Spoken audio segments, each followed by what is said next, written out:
You know that moment when everything you fought for finally feels real, when the weight of your sacrifices lifts just for a second and you can breathe, not just survive, but stand tall in the life you built?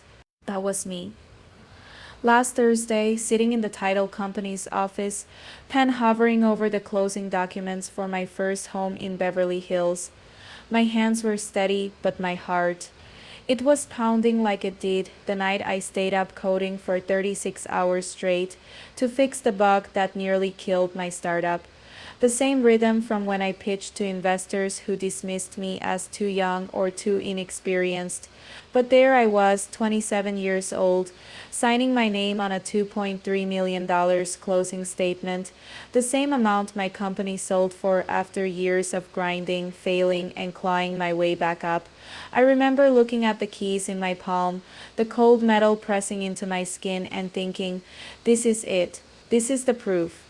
Not just of money, but of every late night, every tear in the Uber home after a rejection, every time I had to choose between rent and reinvesting in my dream.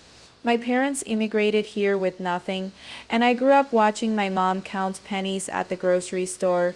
Now, I was buying a home in a zip code that used to feel like another planet. The irony wasn't lost on me. This same neighborhood where people once wouldn't even let me through the gate for a high school party was now mine. That weekend, I moved in with my best friend, who's been there since we were broke college kids eating ramen, laughing as we struggled to fit my couch through the front door.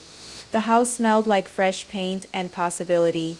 I stood in the empty living room, sunlight streaming through the windows, and for the first time in years, I let myself believe in happy endings.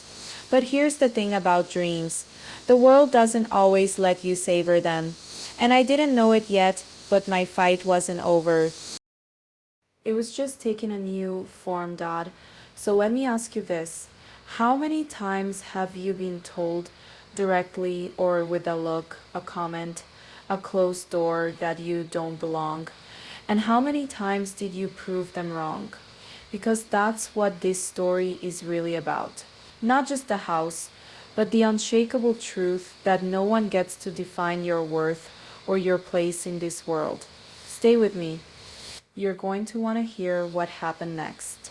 There I was, standing in the golden California sunlight, the keys to my first home warm in my palm, still buzzing from the weight of what I'd just accomplished.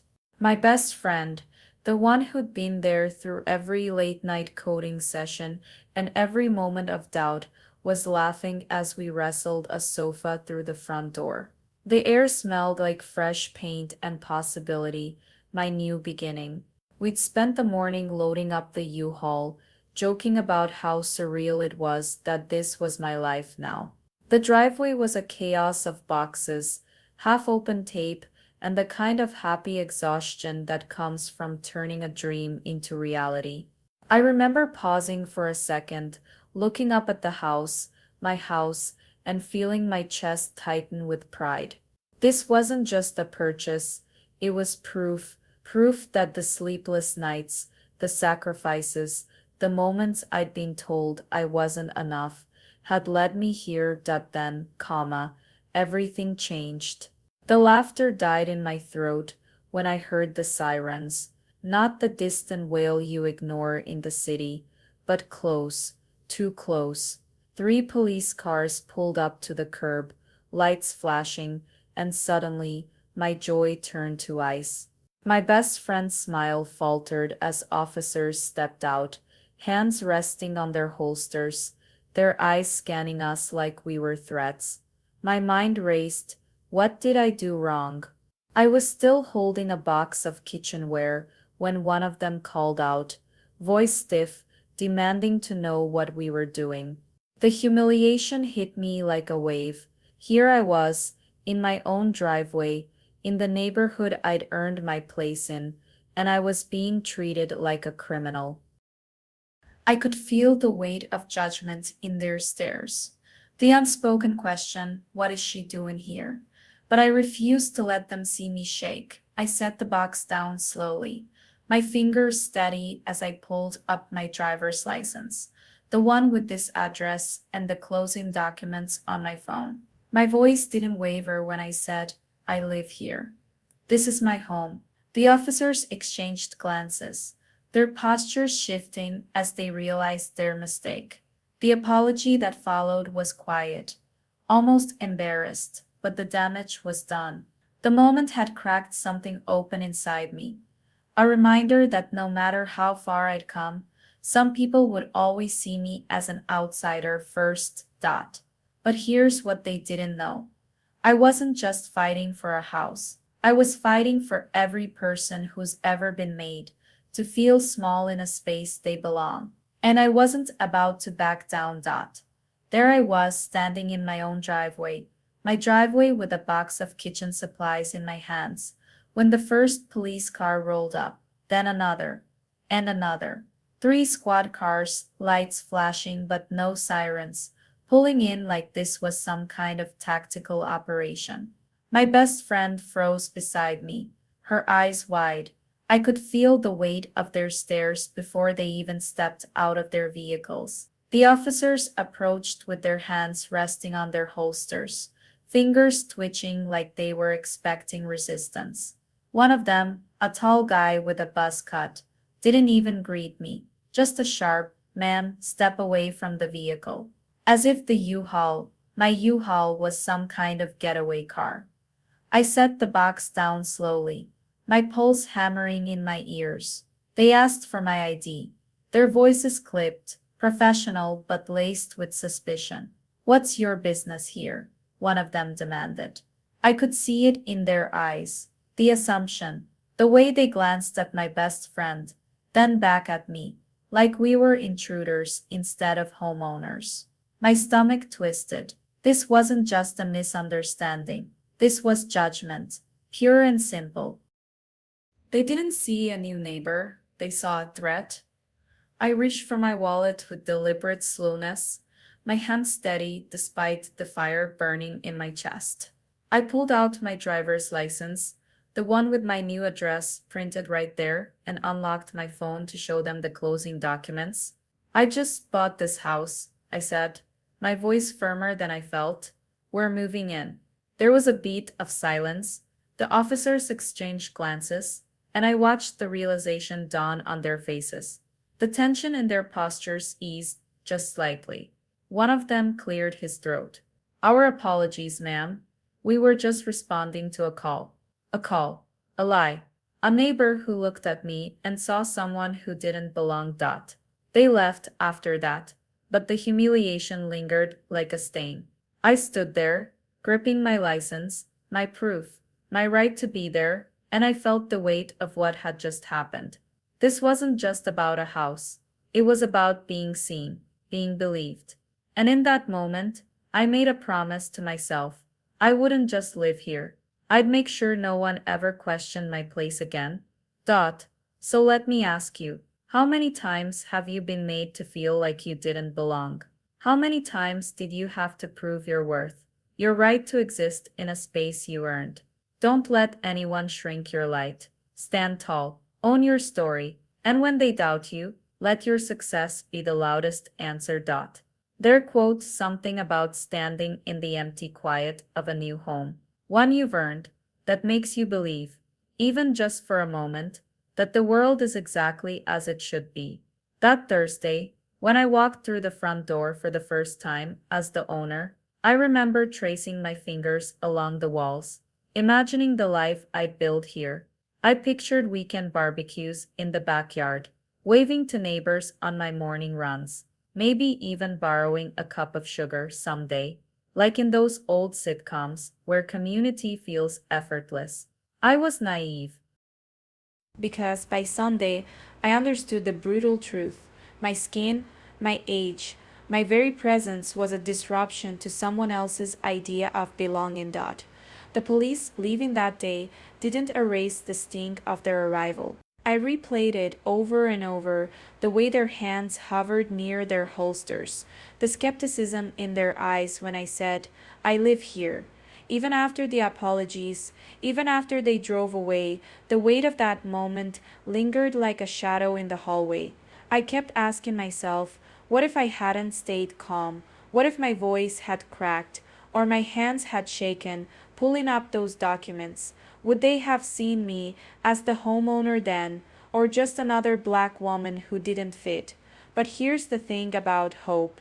It's stubborn. That night, as my best friend and I unpacked boxes, I caught myself laughing over something stupid, and for a second, I forgot. I forgot the cop cars, the sideways glances from the neighbor peeking through her blinds. I let myself believe that maybe, just maybe, this could still be the fresh start I dreamed of. Then Monday came, and with it, the realization that my neighbor hadn't just called the police out of concern. She'd called because she saw me and decided in an instant that I was a threat, not a neighbor, not a peer, a problem to be removed. That I quote, "We spent my life proving people wrong, building a startup from my laptop in a tiny apartment, pitching to rooms full of men who underestimated me until the numbers forced them to listen. I thought buying this house would be the ultimate mic drop, proof that I'd arrived. But standing in that driveway, watching the HOA violation notice flutter in my hands, like some cruel joke, I understood success doesn't shield you from prejudice. Money doesn't erase bias, and a deed with your name on it. That's just paper until the people around you decide to respect it. So, yes, I was angry, but more than that, I was exhausted. Exhausted by the idea that in 2024 I still have to prove I belong in my own home. Exhausted by the knowledge that somewhere a little girl who looks like me might one day face the same skeptical eyes, the same whispered assumptions. But here's what they don't tell you about exhaustion: it's the raw material of fire. And I've always been good at turning flames into light. So I ask you, when was the last time you assumed something about a stranger? When did you see someone and think they don't belong here, not because of what they did, but because of how they looked? Sit with that. Then ask yourself, what kind of world do I actually want to live in? Because change doesn't start with viral videos or lawsuits. It starts with the quiet, daily choice to give people the benefit of the doubt, to see a new face and think maybe they're my next friend. Maybe, just maybe, they're exactly where they're supposed to be. Now, let's talk about what happened when the HOA tried to play their next hand. Because, oh, they had no idea who they were dealing with. I thought the worst was over after the police left that day. I actually let myself believe just for a moment that maybe it was just a misunderstanding. Maybe my neighbor had seen the U-Haul and genuinely thought someone was breaking in. Maybe, despite everything, I could still walk into this new chapter of my life with my head held high. But then, 2 days later, I opened my mailbox and found that crisp white envelope with the HOA logo stamped in the corner. My stomach dropped before I even tore it open. Inside was a violation notice. My first official welcome to the neighborhood, citing me for using a commercial moving vehicle on the property. I read it 3 times, certain I was missing some kind of punchline. A U-Haul? The same kind of truck half the street probably used when they moved in. The same truck I'd seen parked in driveways up and down this block for years. My hands shook as I set the paper down. It wasn't just the absurdity of the complaint, it was the message behind it. This wasn't about rules. This was about me, about someone watching, waiting, looking for any excuse to remind me I didn't belong. I sat on my kitchen floor, still surrounded by half unpacked boxes, and laughed. Not because it was funny, but because the alternative was crying, or screaming, or marching over to her house and demanding to know what her real problem was. But I'd spent my whole life proving people wrong. I wasn't about to start now, so I took a deep breath, pulled up the HOA bylaws on my phone, and highlighted the section that explicitly allowed temporary moving vehicles. Then I drafted a response, polite, professional, unshakable, and hit send. Here quotes what they don't tell you about success. The higher you climb, the more some people will try to pull you back down. But resilience isn't about avoiding the hurdles. It's about looking them in the eye and refusing to flinch. That violation notice wasn't just a piece of paper, it was a test. And I was done being anyone's exception. If they wanted a fight, they picked the wrong woman. So, to anyone listening who's ever been told, directly or through some passive aggressive HOA notice, that they don't fit, that they're too much or not enough, this is your sign. Stand your ground. Document everything.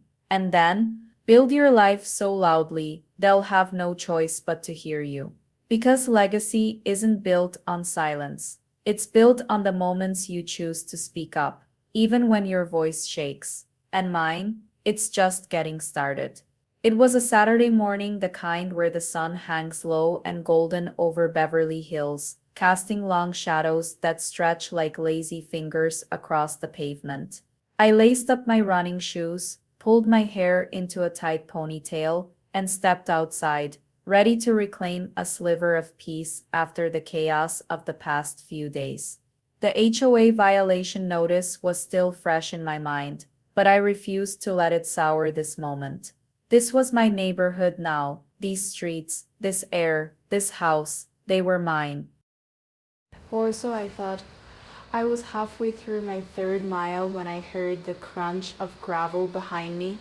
A voice, sickly sweet, cut through the rhythm of my breath. Excuse me.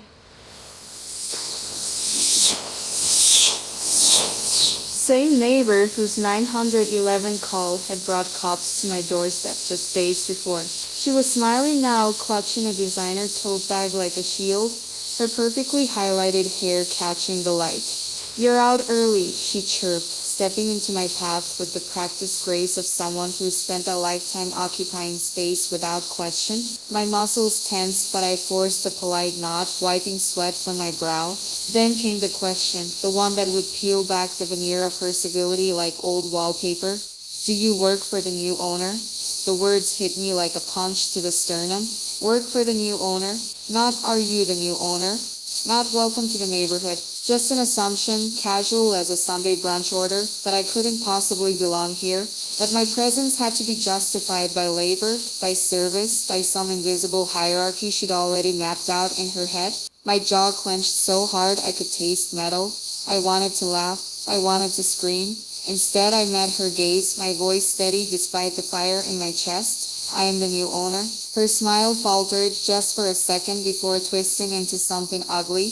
She gasped, a hand flying to her collarbone like she'd been startled. "I just assumed you know."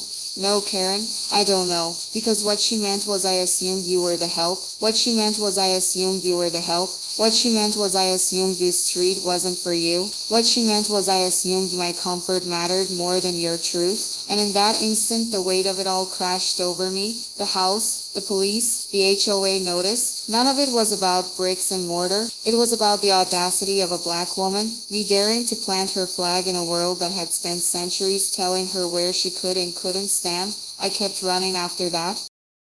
But my stride felt heavier, my breath shorter. Because here's the thing about prejudice, it doesn't just steal your joy, it forces you to fight for scraps of dignity you should have been handed without question. That morning, I wasn't just a 27-year-old CEO who built a life from scratch. I was a problem to be solved, a mystery to be unraveled, a threat to the quiet order of a street that had never imagined someone like me calling it home. But here's what she didn't know. Every time they tried to shrink me, I grew taller. Every time they questioned my place, I dug my heels in deeper. And that day, as my sneakers pounded the pavement, I made a promise, not just to myself, but to every person who's ever been made to feel less than in a space they've earned. I wouldn't just own that house. I'd own my story, and I'd make damn sure the world heard it. So ask yourself, what's the legacy you're building? Because when they try to write you out of the narrative, the bravest thing you can do is grab the pen and finish the sentence yourself. And trust me, your story is just getting started. I pulled into my driveway after a long day, the kind where you just want to collapse onto your own couch and exhale. My car, the one I'd saved for, the one I'd parked in this exact spot every night since moving in, was right where I'd left it. But something was off. A bright orange sticker glared from the windshield like a warning. My stomach dropped as I stepped closer. Notice of abandoned vehicle violation. The words hit me like a punch. My hands shook as I ripped it off, the paper crumpling between my fingers. Abandoned? I had the title in my glove box, the registration in my wallet, the keys in my hand. Yet here was this piece of paper, this accusation, as if my presence, my belonging, was something that could be disputed, erased, or simply wished away. I stood there, the weight of the moment pressing down on me. This wasn't just about a car. It was about the unspoken message. You don't fit here. The same message that had followed me since the day I moved in. The sideways glances, the whispered calls to the police, the HOA notices that seemed to materialize out of thin air. I thought back to the closing papers I'd signed, the key in my hand, the pride I'd felt, standing in an empty house that was mine. But pride is a fragile thing when the world keeps telling you it's misplaced, that you must have made a mistake, that you couldn't possibly have earned this. I called the number on the notice, my voice steady despite the fire in my chest. The person on the other end stammered when I explained, I owned the car, I owned the house, and no, it wasn't abandoned, it was parked. There was a pause, an awkward apology, but no real surprise in their tone. Because this is how it works, isn't it? The assumption is always there first. You don't belong, and it's on you to prove otherwise. Over and over again. That night I sat on my couch, the violation notice spread out on the coffee table like some kind of twisted trophy. I thought about every time I'd been stopped, questioned, or second guessed, not just here, but my whole life. The message was clear. No matter what I achieved, no matter how hard I worked, there would always be someone ready to call my legitimacy into question. But here's the thing about being underestimated. It forces you to build a kind of resilience nothing else can. Every time they tried to shrink me, I grew taller. Every time they doubted me, I dug in deeper. So I made a decision. I wouldn't just fight this, I would document it. I would turn their prejudice into proof, not just of their bias, but of my unshakable right to be here. Because this house, it's more than wood and drywall, it's a statement. And I wasn't about to let anyone silence it. So ask yourself, how many times have you been made to feel like an outsider in a space you've earned, and what are you going to do about it? Because the world will keep testing you. But yes, you get to decide when enough is enough. And trust me, the moment you do, that's when the real power begins.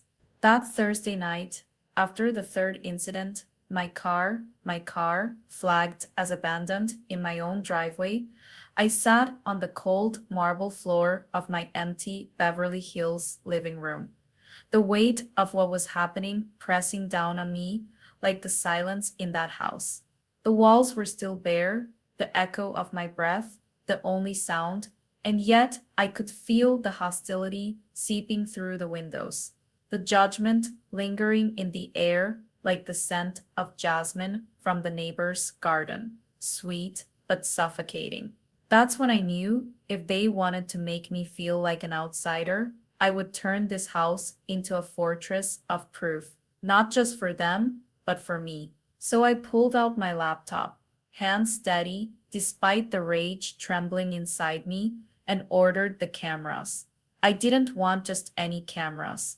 I needed eyes that wouldn't blink, that would capture every whispered lie, every suspicious glance, every attempt to erase my presence here.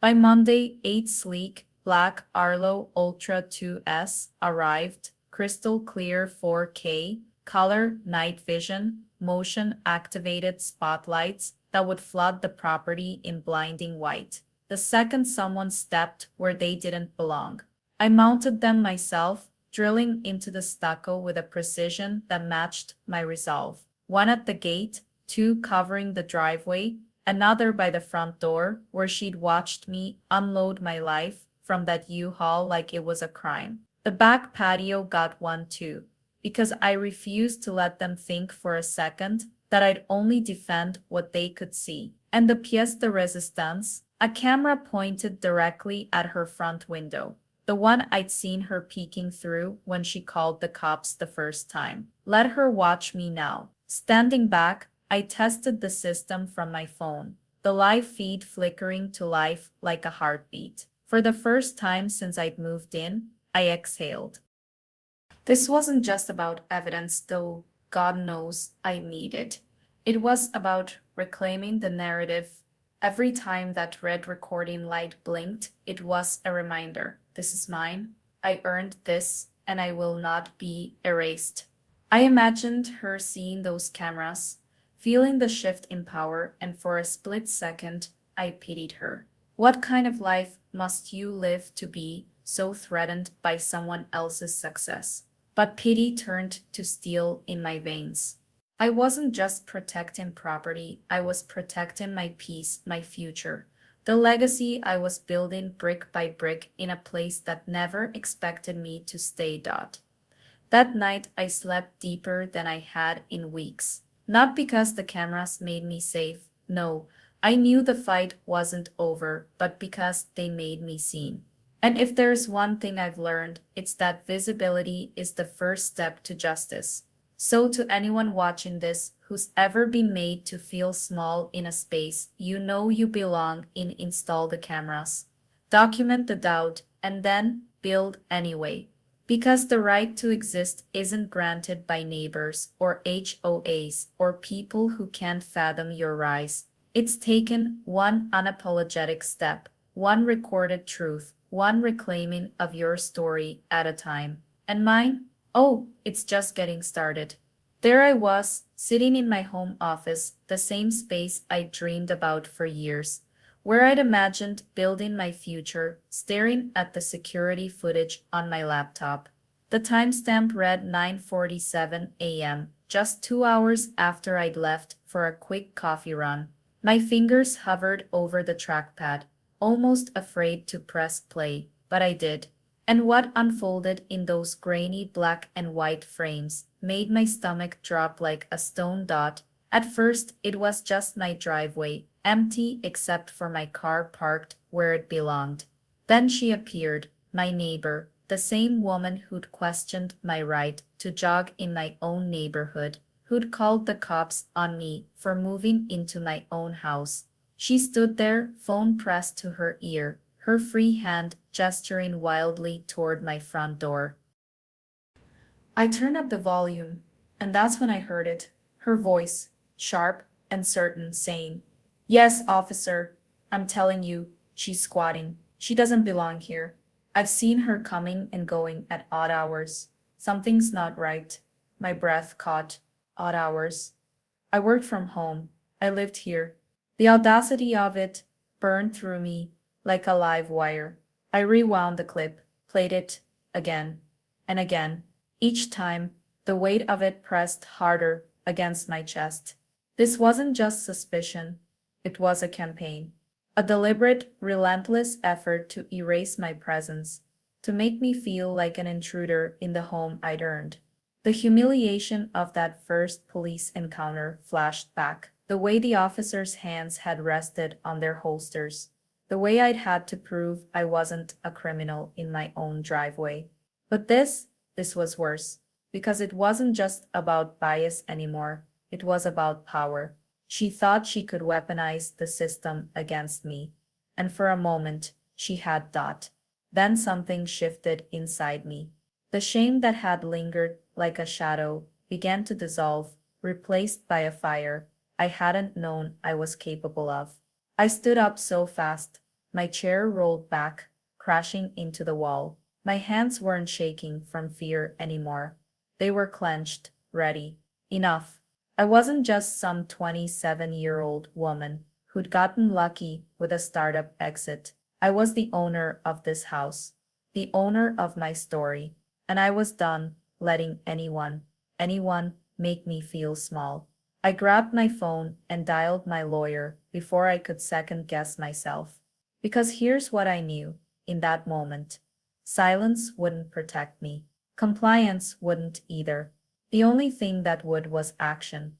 And if this woman wanted a fight, she was about to learn exactly what happens when you push someone who's already spent a lifetime learning how to stand back up. So let me ask you this: how many times have you swallowed your voice when someone tried to diminish you? How many times have you let the fear of confrontation keep you from reclaiming what's yours? This isn't just my story, it's a reminder that your place in this world isn't up for debate, and neither is your right to defend it. The question is, what are you gonna do about it? There I was staring at that footage again, the same woman, the same smug tone, the same lie spilling from her lips like poison. Yes, officer, I'm certain she's squatting. She doesn't belong here. The screen blurred for a second because my hands were shaking, not from fear this time, but from something deeper, something I hadn't let myself feel until that moment: rage. Not the wild, reckless kind, but the slow burning fire of a woman who'd been pushed one step too far. I'd spent my whole life being the reasonable one, the one who swallowed insults with a smile, who proved myself twice as hard just to be seen as half as worthy. But this wasn't just about me anymore. It was about every person who'd ever been made to feel like an outsider in a space they'd earned. So I closed my laptop, took a deep breath, and picked up my phone to call my lawyer. Let me tell you what they don't prepare you for: the way your stomach twists when you hear the words harassment. Charges leave your own mouth. There's a weight to it, a finality. My lawyer's voice was steady, but I could hear the unspoken question hanging between us. Are you ready for what comes next? Because filing those charges wasn't just paperwork. It was declaring war. It was saying, I will not be erased. I will not let you rewrite my story. I signed the complaints with a pen that trembled just slightly, my heart pounding like it was trying to escape my chest. Part of me wanted to scream, what if this backfires? What if they turn on me? But then I'd remember the way that neighbor looked at me, not just as a nuisance, but as a threat to the world she'd built, where people like me weren't supposed to have keys to places like Beverly Hills. The days that followed were a whirlwind of depositions and evidence gathering, but here's the truth: the legal battle was only half the fight. The real work was happening inside me. Every time I walked past her house, my pulse would spike, but I'd lift my chin a little higher. Every time I reran the footage for another attorney or a journalist, I'd feel that fire in my chest grow stronger. I wasn't just fighting for my home anymore, I was fighting for the version of myself who refused to shrink. And that, my friends, is the kind of power they never teach you about in school. It's not the money in your bank account or the address on your driver's license. It's the moment you look injustice in the eye and say, not today, not ever. So if you're sitting there right now, replaying your own moments of being dismissed or doubted, let me ask you this: what's the one line you refuse to let them cross? Because standing up isn't about having no fear, it's about deciding that your truth matters more. Mine did, and so does yours. Now go build the legacy they tried to tell you wasn't possible. There was a moment just before I hit record where my hands shook, not from fear, but from the weight of what I was about to do. I stood in my living room, the same space where officers had once questioned my right to exist, and now I was about to broadcast my truth to the world. The camera lens felt like a mirror, reflecting back not just my face, but every doubt, every sliver of pain I'd swallowed when that neighbor looked me in the eye and said I just assumed, but beneath the vulnerability, something fiercer burned. This wasn't just about me anymore. It was about every person who'd ever been made to feel small in a space they'd earned, though, I quote, though already filed the charges. My lawyer's voice still echoed in my head. You have every right to fight this. But legal action alone wouldn't dismantle the quiet, insidious bias that let a woman assume I was a squatter in my own home. so I spoke. To the local news first, my voice steady but my stomach in knots as I described the violation notices, the police calls, the way her words had cut deeper than any paperwork ever could. The reporter's eyes widened when I played the camera footage, her voice on the phone smooth and certain, spinning lies to authorities. There's a black woman in the house next door, and I don't think she belongs there. The words hung between us, ugly and undeniable. I didn't cry, but my throat tightened because I knew this was bigger than my driveway, my deed, my name on the mailbox. This was about the audacity of belonging in a world that keeps telling you you don't, quote, T-Dult. The second the story aired, my phone exploded. Messages from strangers who'd faced the same realtors, students, veterans, all saying, me too. A single mother in Atlanta sent me a voice note, her voice breaking as she described her HOA threatening to fine her for her kids playing outside. A black doctor in Chicago shared how his neighbors called the cops on his moving truck. Their stories became my armor. I wasn't just a 27-year-old with a house in Beverly Hills anymore. I was part of a chorus, and our song was resilience. Here. Quotes what I know now: silence is the ally of oppression. When I pressed post on that video, when I sat across from reporters and let my voice crack on live TV, I wasn't just fighting for my peace, I was reclaiming the narrative. The backlash came, of course. Trolls called me entitled or dramatic. But for every hateful comment, 50 more voices rose to drown it out. We see you. Keep going. That's the power of speaking up. It gives others permission to do the same. So if you're standing where I was, heart pounding, hands shaking, wondering if the world will believe you, let me tell you this: your story is a weapon, not for revenge, but for revolution. The moment you decide to wield it, you stop being a victim and become a force, and forces, they move mountains. Now tell me, what's the truth you've been too afraid to say? Because the world is waiting to hear it, and I'll be right here, cheering you on. When the story broke, something shifted, not just for me, but for the entire neighborhood. The legal consequences my neighbor now faces aren't just about accountability for her actions. They're a statement about what happens when you weaponize prejudice and assume power you don't have. Her real estate license is under review by the state board after multiple complaints, including mine, highlighted her pattern of discriminatory behavior. The HOA, once quick to side with her, is now scrambling to distance themselves, issuing a public apology and revising their complaint policies to prevent bias. But here's what stings the most for her: the financial fallout. Clients are dropping her listings are being pulled, and the local news exposed how she's lost over $500K in pending sales since the story went viral. Karma? Maybe. Justice? Absolutely. Yet this isn't just about her downfall, it's about the ripple effect of standing your ground. The neighborhood dynamic has transformed overnight. Where there was once silence, now there are whispers of solidarity. Other residents of color have reached out, sharing their own stories of being watched, questioned, or reported for simply existing in their own homes. We've started a private group, Beverly Hills United, to document incidents and push for systemic change. The HOA is finally listening, not because they want to, but because they have to. That's the power of turning personal pain into collective action. Their quote saw dissatisfaction in this. That's hard to describe. It's not gloating, it's relief.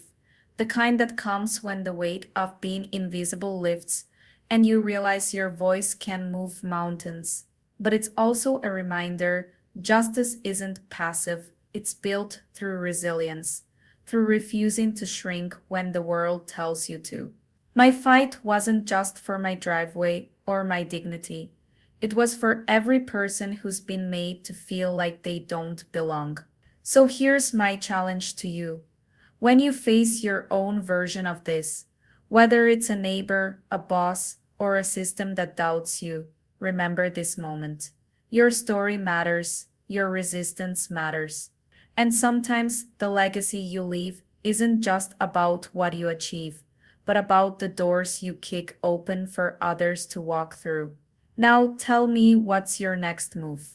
When I look back on those first weeks in my new home, the police lights flashing in my driveway, the whispered doubts, the outright hostility, I realize now that those moments weren't just about me. They were about something much bigger. Because standing there in my own driveway, keys in hand, I had to make a choice. Would I shrink under the weight of their prejudice, or would I stand tall enough to shift the foundation beneath? I chose the latter, and in doing so, I didn't just reclaim my peace. I redefined what belonging could look like for someone who'd never been welcomed before. This journey taught me that resilience isn't just about enduring. It's about transforming. Every time I pulled up those camera feeds, every legal document I signed, every interview I gave, I wasn't just fighting for myself. I was building a blueprint for others who've been made to feel like outsiders in spaces they've earned. Because here's the truth. Prejudice doesn't just disappear when you ignore it, it festers. But when you confront it, not with anger, but with unshakable proof of your worth, something extraordinary happens. The narrative flips. The doubt turns to accountability. And the very system that tried to exclude you, it starts to bend toward justice instead. What I didn't expect was how this fight would ripple beyond my front door. Neighbors I'd never met stopped me on the street to say, "We saw what happened. We're sorry." The HOA didn't just apologize. They invited me to their board to help rewrite policies on harassment and bias. Even the local news stories sparked conversations in other communities about who really gets to decide where someone belongs. That's the power of standing your ground. It doesn't just change your story, it changes the air others breathe. So here's what I need you to hear, especially if you've ever been made to feel small in a space you deserve to occupy. Your presence is not up for debate. Whether it's a neighborhood, a boardroom, or a dream you're chasing, if you've earned your place, you don't owe anyone an explanation. But you do owe it to yourself, and to those who'll come after you, to refuse silence. Document the injustice. Lean on your community. Use your voice until the echoes of doubt are drowned out by the truth of who you are. Because legacy isn't built on comfort. It's built on the moments you choose to turn your pain into a path forward. So ask yourself, what will your story teach the next person who feels alone? How will you use your resilience to rewrite the rules? The house, the startup, the apologies. They're just details. The real victory is in knowing that, because I stood firm, someone else might walk into their future a little lighter. And that's worth every battle. Now I'm asking you, where in your life have you been waiting for permission to belong? Stop waiting, take up space, build your legacy. And when they question how you got there, smile, because you'll know the answer, and so will history.